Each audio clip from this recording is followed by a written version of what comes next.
6212. The elder Majlisi had at his disposal numerous manuscripts of the text, which he had received from the foremost Shiite authorities of his day. In one of his works he refers to all the chains of transmission by which he had received the Sahifa, and, we are told, these number more than 1,000,000. The question naturally arises as to why Majlisi chose the particular chain of transmission mentioned in the preface out of the many he had at his disposal, especially since the chain itself is exceedingly weak, as indicated by the commentators and recorded in the notes to the translation.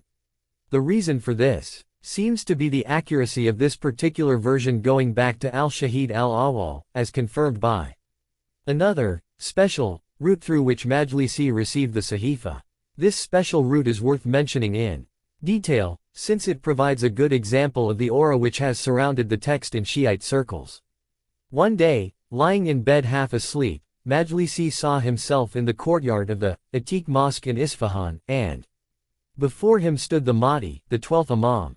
Majlisi asked him about a number of scholarly problems, which he had not been able to solve, and the Mahdi explained their solutions.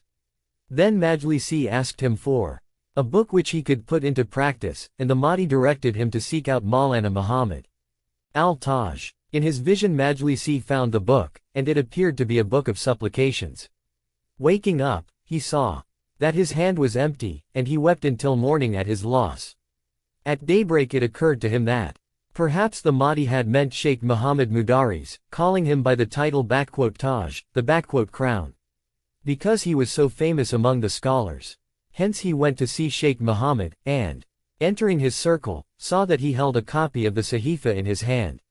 He went forward and recounted his vision to Sheikh Muhammad, who interpreted it to mean that he would reach high levels of Gnostic and visionary knowledge. But Majlisi was not satisfied with this explanation, and he wandered around the bazaar in perplexity and sorrow. Upon reaching the melon market, he met a pious old man known as Akka Hassan, whom the people called Taja crown.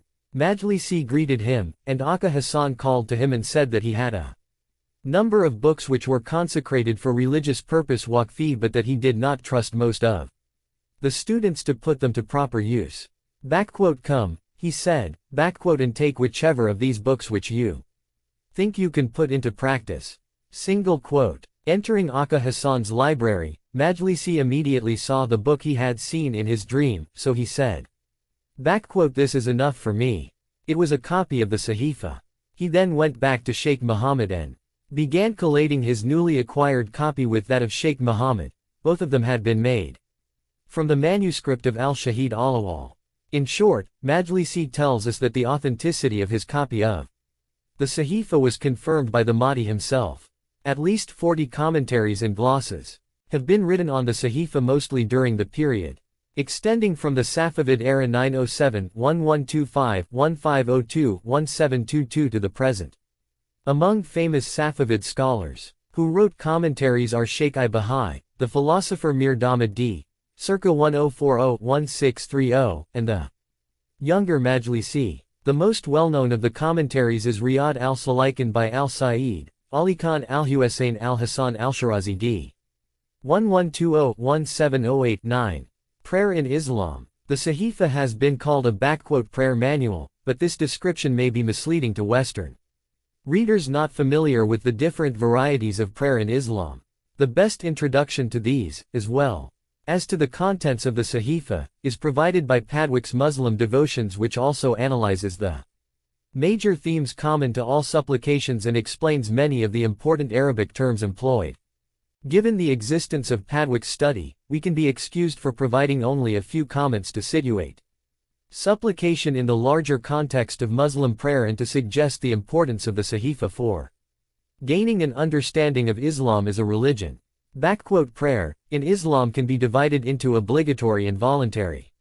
The obligatory prayer includes the daily ritual or canonical prayer salat, which the Prophet called the pillar of Islam, and various occasional prayers such as the Friday congregational prayer according to most opinions, which need not concern us here. Nothing is more basic than the daily prayers to Muslim practice except the testimony of faith or Shahada. There is no God but God and Muhammad is his messenger. Every Muslim must perform the salat 5 times a day, exceptions being made only for children and for women during periods when they cannot fulfill the requirements of ritual purity. Even the bedridden must pray the salat if they are conscious and coherent, though they are excused from the physical movements which normally accompany it. Perform the salat is one of the most common injunctions in the Quran. Most of the many forms of recommended prayer can be classified either as salat, dhikr or dua. The recommended salat involves the same movements and recitations that are contained in the obligatory salat, while the Prophet's sunnah sets down various times during the day or occasions when various specific salats may be performed. In addition, the worshipper is free to perform salat as he desires, and thus it is related that Imam Zayn al-Abidin used to perform 1,000 supererogatory cycles of salat every night, in imitation of his grandfather, Ali. Dhikr, which means literally "remembrance" or "mention," and which is frequently translated as invocation, is the mention of a name or names of God, often in the form of the repetition of a Quranic formula such as "There is no God but God," "Praise belongs to God," "Glory be to God," or "God is great." Most Muslims recite such formulas a set number of times after completing an obligatory ritual prayer. 15 Quranic verses command dhikr of Allah or the name of Allah, emphasizing the fact that this practice involves a verbal mention of a divine name. If the Sharia does not make dhikr an incumbent act, this has to do with the fact that the Quranic command to remember God was not given a single, specific form by the Prophet's sunnah, in contrast to the command to perform the salat. In other words, everyone agrees that it is important to perform dhikr and that the Prophet practiced it constantly. But the Prophet never made any specific form of dhikr mandatory for the faithful. On the contrary, he practiced many different forms and seems to have suggested a great variety of forms to his companions, in keeping with their needs. From earliest times the sources confirm the power of dhikr to provide for human psychological and spiritual needs and to influence activity. It is not difficult to understand that reciting Ya Rahman Ya Rahim, O all merciful, O all compassionate, will have a different effect upon the believer than reciting La Hawla wala quwwata illa bi Ya Ali Azim. There is no power and no strength save in God, the All-High, the Almighty. Spiritual teachers eventually developed a science of different idkar plural of dhikr appropriate for all the states of the soul. Dua, or supplication, is closely connected to dhikr, such that it is often difficult to make a distinction between the two. The term means literally to call upon, and it is commanded by the Quran in several suggestive verses, including the following. Supplicate your Lord humbly and secretly. He loves not transgressors. 7:55. Supplicate Allah or supplicate the Almerciful. Whichever you supplicate, to him belong the most beautiful names. 17:110. Supplicate God, making your religion his sincerely, though the unbelievers be averse. 40:14. Your Lord has said, supplicate me and I will respond to you. Surely those who wax too proud to worship me shall enter Gehenna utterly abject. 40:60. And when my servants question thee concerning me, I am near to respond to the supplication of the supplicator when he supplicates me. 186. Collections of hadith, both Sunni and Shiite, devote chapters to the benefits of supplication. The following sayings of the Prophet from Sunni sources are typical. Supplication is the pith of worship.